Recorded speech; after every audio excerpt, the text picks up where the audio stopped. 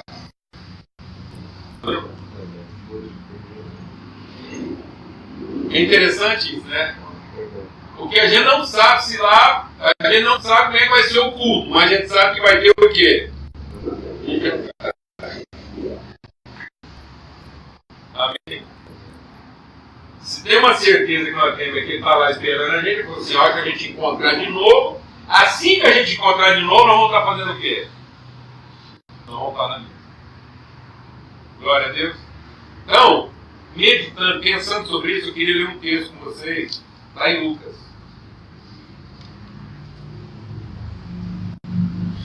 Lucas 2.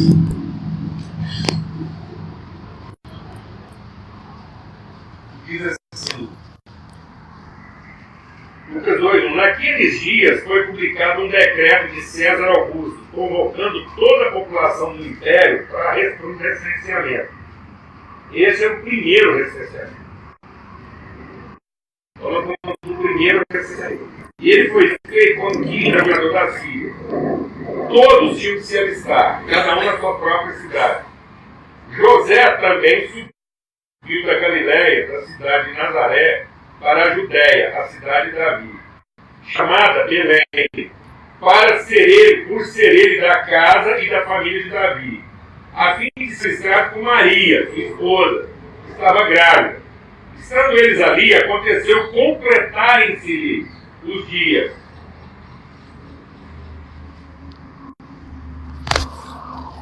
E ela deu à luz o seu filho primogênito, enfaixou e deitou numa manjedoura, porque não havia para eles lugar na hospedaria. Amém. Então, amados, assim, o Evangelho é para nos devolver a consciência de identidade, natureza e propósito. Então, o Evangelho não é uma proposta de ordem. O Evangelho é uma revelação de natureza. O Evangelho não é uma nova lei. O Evangelho é a vontade de Deus. Então nós vamos entender que a vontade de Deus ela não está traduzida numa ordem. A vontade de Deus está traduzida numa expressão de natureza. Quando Deus criou o homem, Ele criou por uma vontade. Então Deus não criou o homem para ser reconhecido no seu poder. Então Deus não tinha plano de ser reconhecido no poder. Então não era uma ordem que ia dar a Deus a primazia da divindade. Então Deus não estava com crise de poder, criando um povo para louvar. Então Deus não estava criando culto. Amém? Então Deus nunca gastou o poder dele para criar culto. Então, nós não nascemos da vontade de um Deus de ser reconhecido na sua divindade. Nós nascemos da vontade do Pai de ser conhecido no amor, na natureza. Então nós nascemos de uma vontade de comunhão e não de veneração. Então Deus não nos criou para cultuá-lo. Deus nos criou para conhecê-lo, para nos relacionar com Ele como família. Então é a vontade de um pai formando uma família e não de um Deus formando um culto, uma devoção. Então tudo que Deus fez foi para a devoção. Tudo que Deus fez foi para a relação. Amém? Então Deus não está em crise com a sua divindade. Deus está em crise com a sua paternidade. Ele é pai, e então, como pai, ele quer gerar filho. Ele não é um Deus querendo gerar amor. Ele é um pai querendo gerar conhecimento. Então ele não é um Deus em concentração. Glória a Deus, amado. Ele é um Deus em expansão, amém? Deus sendo transformado. Primeiro ser transformado na criação própria, porque agora nunca mais vai ser como ele era antes, apesar de ser uma expressão maior do que ele sempre foi. Porque agora ele não é mais quem ele é sem a gente. Amém? Não tem como mais Deus ficar livre de nós, porque agora nós fomos com Ele. Nós não estamos com Ele. Nós somos uma expressão de quem Ele é. Glória a Deus. Glória a Deus. Então a gente, para dar errado, Deus tem que dar errado, amém? Então, eu sou filho, não sou servo. Sou uma família. Então o que caracteriza uma família? É o culto ou é a mesa?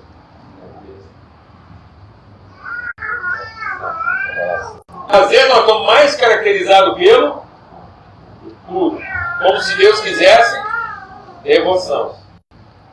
E não caracterizado pela mesa. Como Deus que quer comunhão. Amém? Então, o pecado não foi um erro de comportamento. O pecado foi uma quebra de entendimento. Então, o entendimento do significado foi quebrado e isso gerou um comportamento. Amém? Então, o pecado não aconteceu a partir do comportamento. Não. O comportamento é o sinal do pecado. A gente pensou equivocadamente a respeito de nós mesmos e isso produziu pecado. Então, os pecados estão perdoados. Nosso problema não é o pecado mais. Os pecados do mundo já foram perdoados. Não há mais nada a ser feito pelo pecado. Glória a Deus. O nosso problema com as pessoas hoje não é o pecado delas. Amém. O nosso desafio com as pessoas hoje é ajudá-las na transformação do seu, para que elas não continuem pecando, porque até os pecados que elas vão cometer já estão perdoados. Então elas estão perdendo tempo em ficar resolvendo o pecado, amém, irmão? Porque até o que elas vão cometer já está perdoado, então nós estamos perdendo tempo. Então nós tínhamos que trabalhar com entendimento para que elas não continuem pecando. Porque elas não vão sofrer a condenação por causa do pecado. Ninguém vai para o inferno por causa do pecado. Vai pela rebeldia. Glória a Deus. Glória a Deus. Então hoje o que pode condenar uma pessoa não é mais o seu próprio pecado. O que pode condenar uma pessoa hoje é a sua falta de entendimento.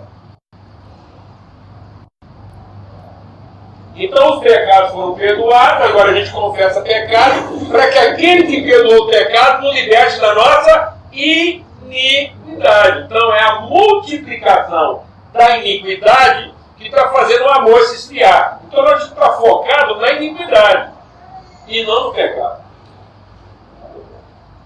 As pessoas pararem de ser o quê?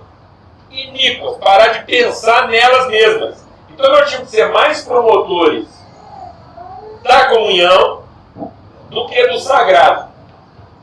Porque a comunhão vai santificar a pessoa. Então, em vez de ficar produzindo coisa sagrada, nós tínhamos que estar santificando a pessoa. Quem está entendendo? E elas seriam santificadas na transformação do seu entendimento. Entendimento a respeito de quê? Delas. Então só há dois tipos de sabedoria no mundo. A sabedoria de Deus e a sabedoria o quê? Humana. Só há dois tipos de pensamento. O pensamento de Deus, de Cristo, do Espírito, e o pensamento do quê? Dos demônios. Só tem duas mesas na humanidade. Não tem várias mesas. Tem a mesa de Deus e a mesa dos demônios. Então só tem dois tipos de pensamento. Ou o pensamento do filho, ou o pensamento do escravo. Amém? Ou uma pessoa pensa como filho, ou ela pensa como escravo, pensa porque o diabo sempre foi escravo, pensa como escravo e nos ensinou a pensar como escravo. Então o homem corrompeu o seu significado a partir do momento que ele pensou equivocadamente a respeito de si mesmo. Então o Evangelho é para restaurar o entendimento a respeito do propósito da vida humana. Com que propósito nós fomos gerados? Para sermos a família de Deus, os filhos de Deus, e para sermos a expressão de quem Deus é. Então o propósito está lá em Gênesis. Vamos fazer uma imagem de quem nós somos. Quebrou o significado dela. Então agora eu olho a imagem e vejo outra coisa e não aquilo que eu podia ver. Quem está entendendo o que eu falo? Então nós não vamos recuperar o povo produzindo o quê? Imagens. Amém? Então não existe uma imagem do sagrado. Existe uma forma de restaurar o significado da imagem. Então nós não estamos aqui para produzir uma imagem de Deus. Nós estamos aqui para ajudar a gerar uma consciência de Deus. A consciência de Deus vai dar sentido a essa imagem. E às vezes no nosso culto nós estamos descumprindo o mandamento. Porque Deus mandou a gente fazer o quê? Não produzam para si imagens de Deus. Amém? E às vezes a gente critica certos cultos que estão produzindo imagem, mas nós estamos produzindo outras.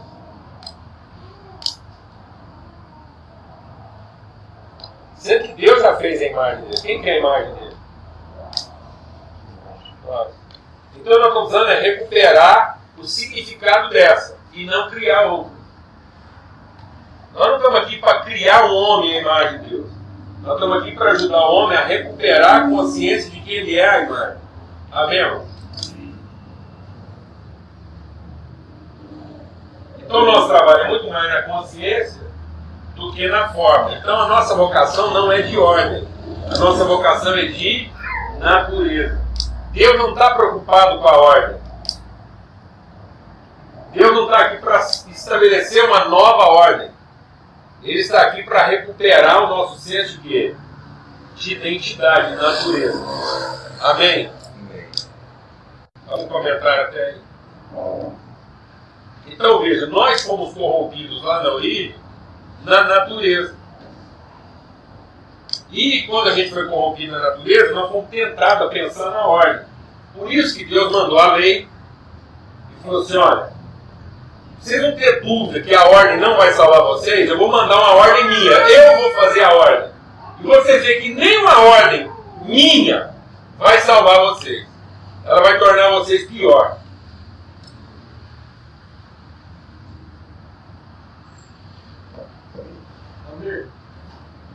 Então nós estamos perdendo tempo aqui. Porque nem a lei dada por Deus nos aperfeiçoou. Então não há aperfeiçoamento a partir de uma nova ordem. Só há aperfeiçoamento a partir de uma nova consciência. Aliás, o pecado, para mostrar sua força, usou da lei como força para o pecado. Então qual é a maior força do pecado? Qual a maior força do pecado? Da onde o pecado encontra a sua maior... Qual é o maior subsídio do pecado na humanidade? A religiosidade, a lei. O maior subsídio, o pecado não vai buscar subsídio nos lugares de corrupção. O pecado vai buscar subsídio nos lugares de mais alta religiosidade, onde a lei é mais rigorosa. Porque lá é que ele exacerba a vaidade humana. Às vezes, se você for dentro de um prostíbulo, você vai encontrar gente quebrantada. Mas se você for num culto, você vai encontrar gente orgulhosa.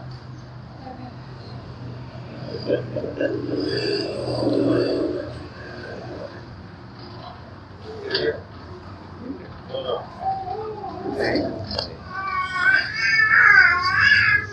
Há mais esperança. Por isso que Jesus falou assim, há mais esperança para o ignorante do que para o prosélito. É muito mais fácil hoje falar do Evangelho, um perdido, do que para o tipo de salvo que nós estamos salvando. Os salvos hoje estão mais surdos para o Evangelho do que o perdido. Porque estão cheios de coisa sagrada. Porque estabeleceram uma ordem que para eles é como dizer, acertaram no culto. Então quem acertou no culto fica surdo. Amém? Amém. Amados, o homem se perdeu no jantar e matou num culto. Então vocês entendem que o trem está bagunçado. Por que nós estamos lendo esse texto? Porque Deus não está preocupado com a ordem. E assim acontece o seguinte: é importante a gente entender que Jesus nasceu na consumação, amém? Então Jesus nasceu na plenitude, ou seja, quando o relógio da humanidade caminhou para o seu momento máximo, onde todas as condições estavam reunidas, naquele exato momento, aquele kairos de Deus, nem um minuto para frente, nem um minuto para trás, o horário que Deus marcou na eternidade, que Jesus ia nascer, amém? Então vamos ver o contexto desse nascimento, um recenseamento, marcaram um recenseamento. Agora você fica pensando se Deus é organizado. Deus não é organizado. Porque se Deus fosse organizado, ele teria marcado esse recenseamento 5 anos depois de Jesus ter nascido, o menino ia andar, viajar a pé. Mas não. Deus marcou um recenseamento com Maria, com 40 semanas de gravidez. Faltou planejamento. Ou fazia esse recenseamento antes de casar, ou fazia esse recenseamento aí depois. Muito bagunçado. E o que é o recenseamento? Recenseamento é uma convocação de registro de identidade, natureza e propósito. Glória a Deus. Jesus está sendo, exatamente, a comunidade está sendo convocada para registrar seu endereço, suas atividades e suas competências. Isso é que é um recenseamento. Recenseamento é para saber onde é que você mora, o que você faz e qual é o seu projeto de vida. Então, o Filho de Deus está vindo ao mundo no exato momento em que a humanidade está passando por um recenseamento. Amém? Então, Jesus vem na nossa vida para ajudar a gente no nosso recenseamento. Para a gente ressignificar dons, talentos, atividades e endereço. Jesus vem na nossa vida para você finalmente perguntar: eu moro no lugar que eu tinha que estar morando? Eu sou a pessoa que eu penso que eu sou? E eu estou envolvido com aquilo que eu devia realmente estar envolvido, segundo os dons que Deus me deu? Amém, irmão? Amém. Então essa que é a questão. Então a questão não é de ordem, a questão é de quê? De identidade. E aí Jesus nasce mostrando que Deus não está preocupado com a ordem. Porque se Jesus fosse filho de crente, ficar com você não é filho de crente. Se Jesus frequentasse uma das nossas igrejas abençoadas aqui, que a gente prega aí para ver se tem mais crente, ele fala: não, se você estiver com Deus, quiser você cumprir suas obrigações, seus dias, frequentar o culto aqui, se você aceitar o meu pastorado e deixar eu tomar conta de você e orientar direitinho, é o seguinte: você não vai passar perrengue na vida. Você está cortando, é porque você está na religião errada.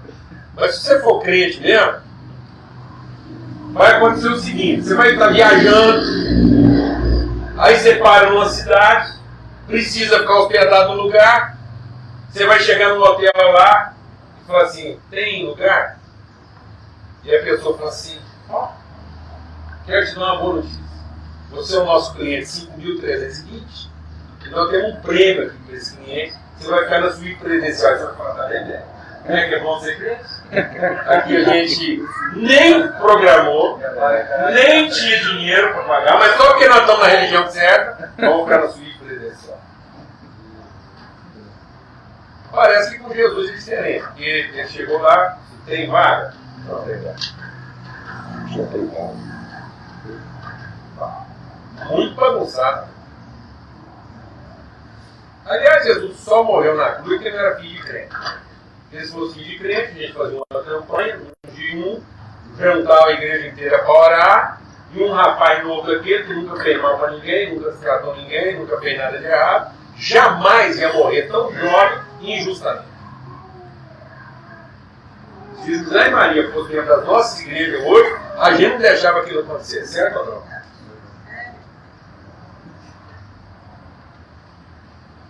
Amém?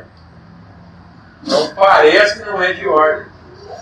Porque Jesus chega, Maria está viajando uma hora que mulher grávida não devia viajar. Eu fico pensando se Maria fosse uma mulher faladeira.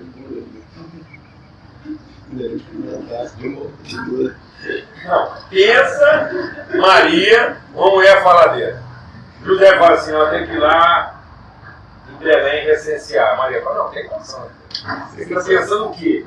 Você não vai viajar? Não, mas tem que ir lá, porque senão então, se lasca esse imperador. Você vai lá, faz o recenseamento, você fica todo lugar, mas eu não estou aqui não, mano.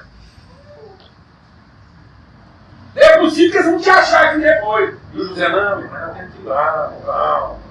Aí chega lá, José não mandou uma carta, não fez nada, não se preveniu, não arrumou um parente, ele era da região, mano. É possível que não jogaram uma tia, um negócio organizado. Agora não, a pobre da Maria com o quartinho tudo arrumado, a casinha dela ajeitada, o enxoval pronto, tem que subir num burro, viajar até lá para chegar lá e não ter hotelaria. Pensa essa mulher com o servo de Deus. Era assim também. Não, pode ter sido um demônio que falou um negócio pra você, mas Deus não é. Só o demônio com uma mulher grávida não matava dela, fala a verdade. Né? E a falação, aí o José entrou com a cabeça, o que eu faço? É Deus que eu estou escutando, é o capeta, é uma luta. Foram parar na estrebaria. Mesmo. E aí, uma peculiaridade, que é tudo na vida de Jesus, é entender o seu detalhe. Jesus foi depositado numa manjedoura. Por quê?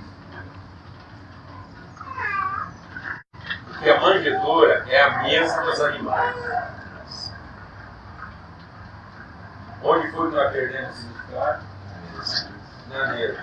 E nós perdemos o significado porque começamos a seguir uma doutrina que é o quê? Terrena, animal e demoníaco. Então Jesus foi depositado onde os homens perdidos no significado se reúnem. Os homens perdidos não se reúnem nos hotéis, eles se reúnem no estrebaria. Porque nós transformamos todas as nossas atividades em coxo. Quem trabalha para comer, transa para ser feliz e frequenta culto para ser abençoado. Tudo virou coxo. Porque a mesa virou coxo. Porque Paulo diz, vocês estão perdidos e doentes porque vocês fizeram as vossas reuniões a oportunidade de comer. Então não tem mais mesa, só tem o quê? Coxo. Então Jesus tinha que nascer onde os homens se reúnem. Porque a sabedoria humana se tornou o quê? Animal, terrena e demoníaca.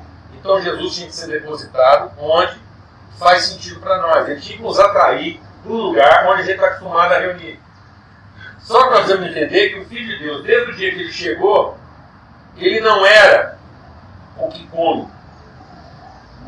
Por natureza, ele sempre foi, desde a sua origem, o que é comido. É nisso que ele está restaurando o nosso significado. Porque é aí que ele está sendo traído. Porque ele está sendo traído no prato. Enquanto um coloca a mão no prato para servir, o outro coloca a mão no prato para ser servido. É aí que a natureza de Cristo está sendo traída. Por isso que o primeiro pecado aconteceu no jantar. Que a mesa era para servir, não para ser servido. O diabo fez a gente pensar a vida pelo que eu como. Sendo que a vida é aquilo que eu ofereço.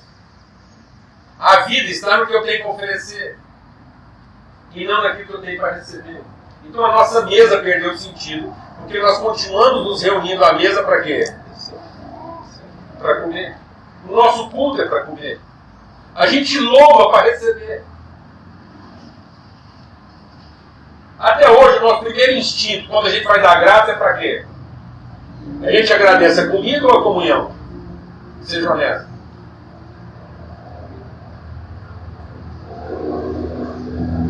A vaca agradece a comida. O cachorro lá de casa agradece a comida. O cachorro lá de casa dá graças antes de comer. Ele veio pegar o saco da ração e já manda o rabo, ele já faz tudo. Então fazer culto antes de comer, os animais fazem. Então Jesus, quando nasceu, ele nasceu comida. Ele veio ressignificar o homem na sua natureza e não na ordem. Então, no meio da nossa história, então não se preocupe se às vezes o ministério ainda está. Não gaste tanto tempo tentando colocar seu ministério em ordem. Gaste mais tempo tentando significar seu ministério. Pergunte se o seu ministério está dentro do significado e não se ele tem a ordem que você gostaria que ele tivesse. Porque o que vai fazer do seu ministério bem sucedido não é você estar totalmente em ordem. Porque às vezes, por mais que você organiza, você vai parir no meio da confusão. Está entendendo o que eu estou dizendo, amado? Não vai ter lugar para você na hospedaria, não tem problema. Às vezes vão marcar um recenseamento na hora que você está pensando em não sair do lugar. Às vezes você aluga um prédio quando você acha que agora que o seu ministério vai ficar bom, o movimento muda de lugar. Então tem muita pessoa hoje que prendeu o seu ministério ao endereço, à forma, ao rito. Criou um rito e agora ele está senhor do rito. E aí ele obriga as pessoas a gostarem daquele rito. Alguém está entendendo o que eu estou falando? Sempre que nós tínhamos que perguntar se o ministério está dentro do seu significado e não com a ordem que eu gostaria. Então muitos pastores hoje usam as ovelhas para viabilizar seu ministério. Então muitas vezes hoje nós estamos ocupando o tempo todo das nossas ovelhas para fazer culto. A gente está usando o tempo das ovelhas para ter um ministério na ordem que eu gostaria, em vez de usar o nosso ministério para viabilizar as ovelhas.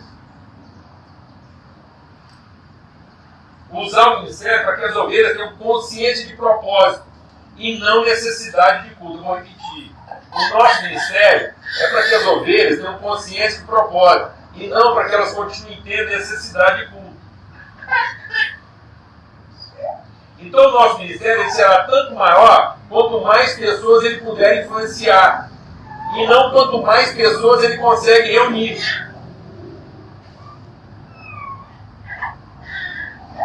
Porque se as poucas ovelhas, se acha poucas, tiverem consciência de propósito, elas vão afetar muito mais gente do que você consegue reunir. Tá vendo? Faz sentido ou não? Vou contar para vocês como é que é a conversa com o pastor. O conversa com o pastor tem 3 perguntas-chave. Qual o seu nome? Qual a sua igreja na cidade onde é que você mora e qual a sua igreja? Qual que é a terceira pergunta? Quanto tempo? E dependendo da resposta, a conversa acaba aí. Acaba aí. E acaba o interesse.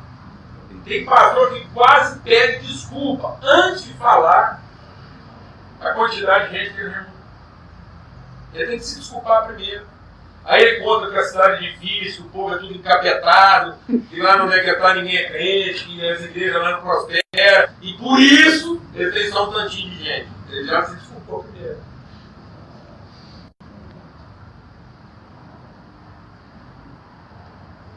Olha uma coisa de vocês. Uma das coisas que chamou a atenção de João, quando ele chegou lá na eternidade, é que primeiro a Nova Jerusalém não tinha templo. Tá vendo?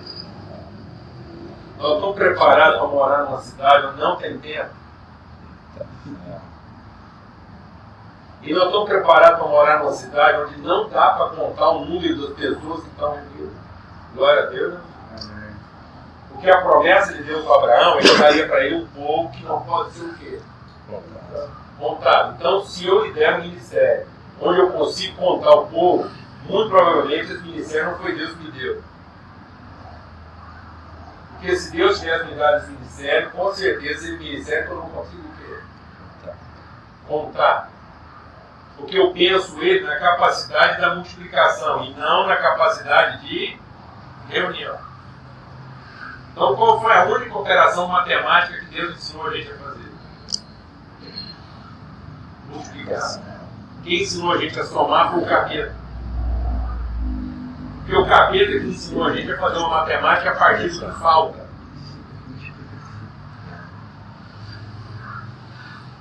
Então, quem soma, subtrai e divide. Porque toda soma implica uma subtração ou uma divisão. Tá vendo? Quem multiplica não opera as outras operações. Quem multiplica não divide. Quem multiplica não subtrai. E quem multiplica não soma, porque não tem pertencimento. Então nós temos por natureza uma vocação de influência e não de controle. E isso está significado onde? Na mesa. Porque a mesa deveria ser um lugar onde nós exercitamos a vocação de servir e não a vocação de ser servido. Eu queria concluir evocando o Salmo 23. Porque o Salmo 23 começa com alguém que é servido. O Senhor é meu pastor, nada me faltará, porque Ele faz deitar em paz vermelhando. Mas aí isso vai transformando a consciência até o Salmo terminar onde? Numa mesa. Então a vida começa no coxo, mas a vida termina onde? A vida do ser humano normal começa onde? No coxo, onde eu conheço Deus que me serve. Mas termina onde? Na mesa, onde eu sou servido. Então é a ovelha que termina cordeiro.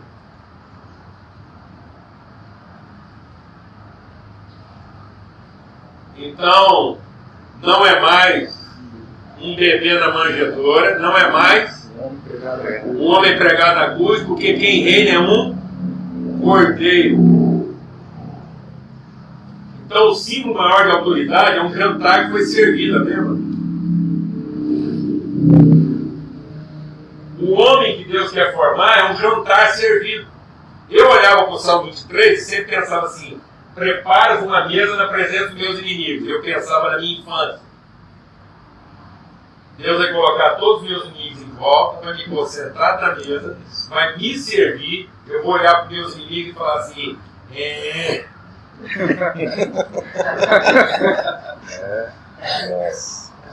Aí eu cresci mais um pouco e pensei: não, agora é isso, mas é um pouco mais do que isso. Tá certo que meus inimigos vão ver a honra de Deus na minha vida, mas é mais do que eu fui amadurecer. Eu falei: não, é uma mesa para eu sentar com meus inimigos e fazer as pazes com eles. Eu vou partir o pão com eles. Beleza? Aí eu estou crescendo mais um pouco, eu pensei que também é isso. Mas, na verdade, isso é uma mesa onde eu sou o jantar. E por isso que quando eu olho na mesa, parece que todos são o quê? Inimigos. Porque eu não estou ali para ser servido. Então, amado, não é o corpo de Jesus que é repartido. A mesa é: esse é meu corpo, que é dado por vós. E nós transformamos a ceia numa celebração do sagrado e não uma forma de santificar o pão. A nossa religiosidade fez da ceia um culto, a oportunidade de a gente se reunir para comer pão sagrado. Quem está entendendo o que eu estou falando? Com isso, nós perdemos o significado da mesa. Porque a gente está chamando o povo para reunir na mesa para comer pão sagrado, achando que se eu comer aquele pão sagrado, eu estou com o corpo fechado. Sendo que a mesa não é a oportunidade de comer pão sagrado, que não é culto. A mesa é a oportunidade de santificar o pão, e o pão só é santificado quando ele representa o meu corpo que é partido. A minha vida que é oferecida. E a gente, de forma religiosa, até pensa que aquele é o corpo de Jesus repartido, mas o corpo de Jesus repartido somos nós. Nós somos o corpo. Então eu deveria ter a coragem de dizer: esse também é o meu corpo, que é partido por amor de você. Porque é isso que resgata o sentido da mesa. Porque se na mesa eu não for cordeiro, então eu não tenho parte no corpo. Então eu não posso pensar que é o corpo de Jesus, eu tenho que pensar que é o meu próprio corpo. Por isso, Paulo diz, eu rogo que vocês sacrifiquem os vossos corpos. E nós até hoje estamos sacrificando o corpo de quem? De Cristo. De Jesus. Não, de Cristo seria nós. Nós estamos sacrificando o de Jesus, que nem aqui está.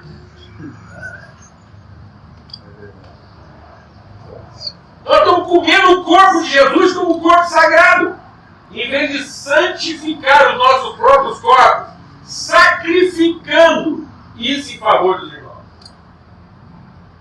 Aí, amados, se nós santificarmos a mesa, nós santificamos o trabalho. Porque eu não vou trabalhar com você, claro. Glória a Deus. Se nós santificarmos a mesa, nós vamos santificar a cama. Porque eu não vou prostituir porque eu não comi bem na minha própria cama. Porque a cama vai deixar de ser lugar para comer. Glória a Deus. Eu não vou me prostituir no trabalho porque o trabalho vai deixar de ser lugar para quê? Para comer. Eu não vou ter medo de ser família. Não vou ter medo de ter filho. Não vou transmitir minhas ansiedades. Não vou ter medo de perder membro da minha igreja para outra. Até porque eu não tenho minha igreja. Amém? Amém. Não tem meu ministério. Estamos todos repartindo o nosso corpo em sacrifício vivo, em favor do quê?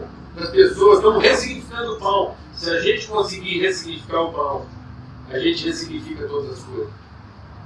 Porque o homem perdeu o significado da vida o dia que ele perdeu o significado do pão. O pão é para inspirar ele quem ele era. O pão era para representá-lo e não para satisfazer. O pão era para eu lembrar o que eu tenho para oferecer. E não para lembrar que chegou a hora de comer. Glória a Deus.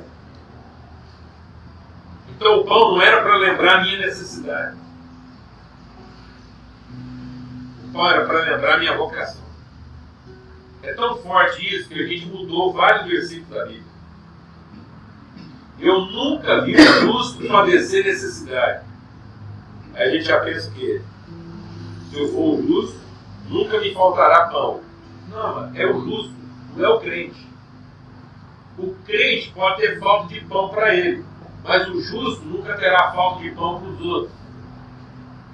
Então eu posso passar o constrangimento de não ter pão para mim.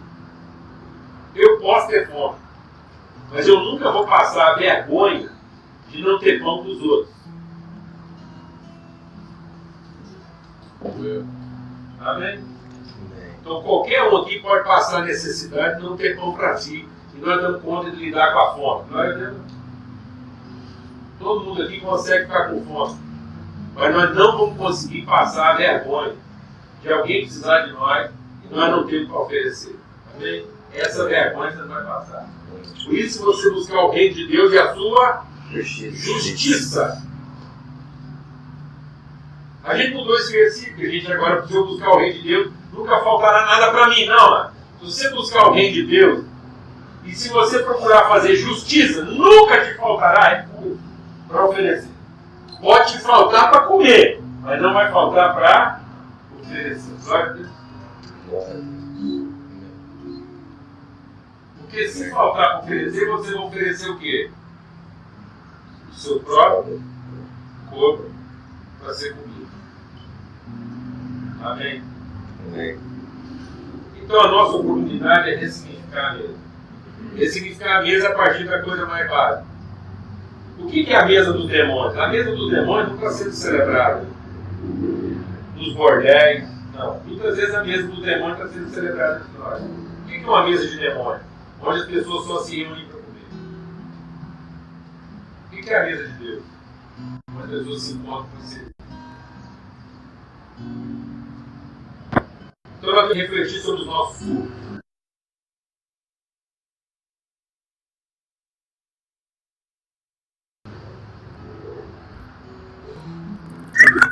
Eu quero acontecer. Hoje nós temos a oportunidade de receber. nossas igrejas hoje continuam reunindo ovelhas ou formando cordeiros?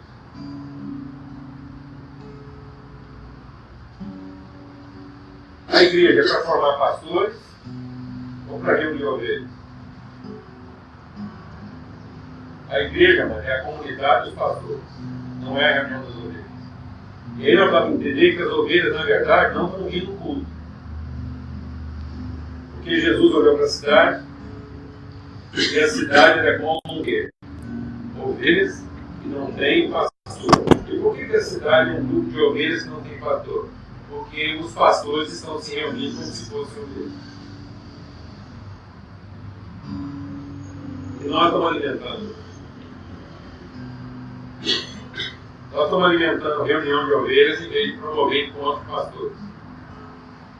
Em vez de gerar consciência de pessoas que têm para oferecer. Se a gente transformar esse entendimento, a nosso ministério vai ficar maior do que a gente seria capaz de quê? Encontrar. Então, do dia para a noite, todo mundo aqui pode ser pastor de uma igreja maior do que você seria capaz de quê? Encontrar. É só você lembrar que talvez as suas ovelhas não estão vindo no seu culto. E você poderia tratar aquelas pessoas que pensam que são ovelhas para que elas se tornem o quê? Pastores. Para que elas ressignifiquem o sentido do seu encontro. Elas não estão ali se encontrando para comer, elas estão se encontrando para aprender o quê? A serviço. E aí isso vai ressignificar o trabalho delas.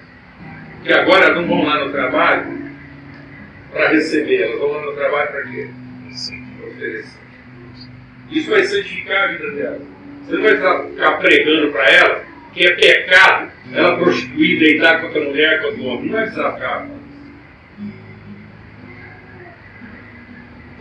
Porque ela quer encontrar com a prostituta, ela não vai pensar em transar com a prostituta.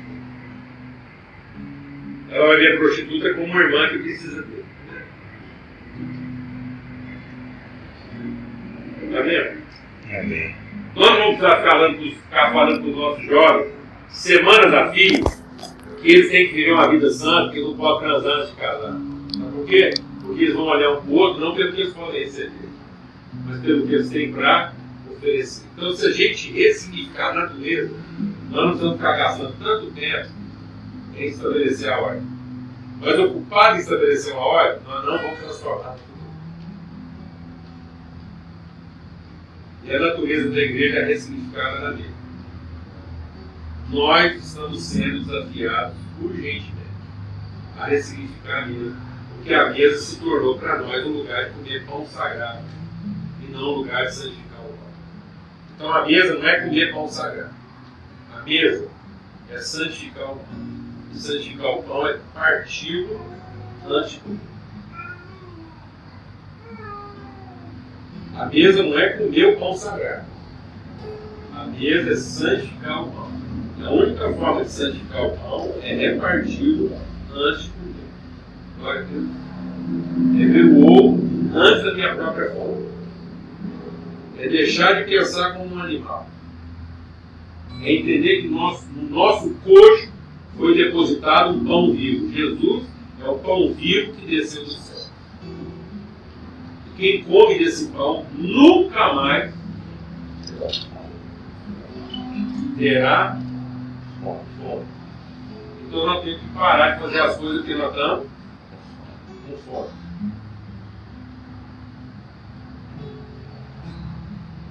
Amém? Glória a Deus. Glória a Deus. Então a gente vai ter a oportunidade agora de partir o pão. Não é nem de comer o pão, é de partir o pão, amém? Então você possa pegar o pão agora e repartir com alguém, mas repartir mesmo. Libera uma palavra, abençoa, reparte virtude aí com quem quiser. Tá? Vamos sair do lugar ali, abençoa os autores. Amém? Agradecer a Deus o privilégio da comunhão. Mulher da mesa.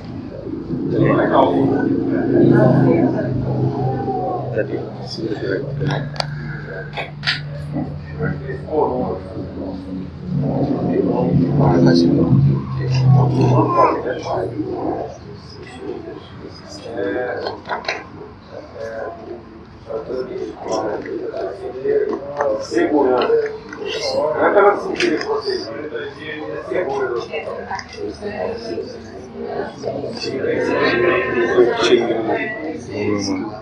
Você tá?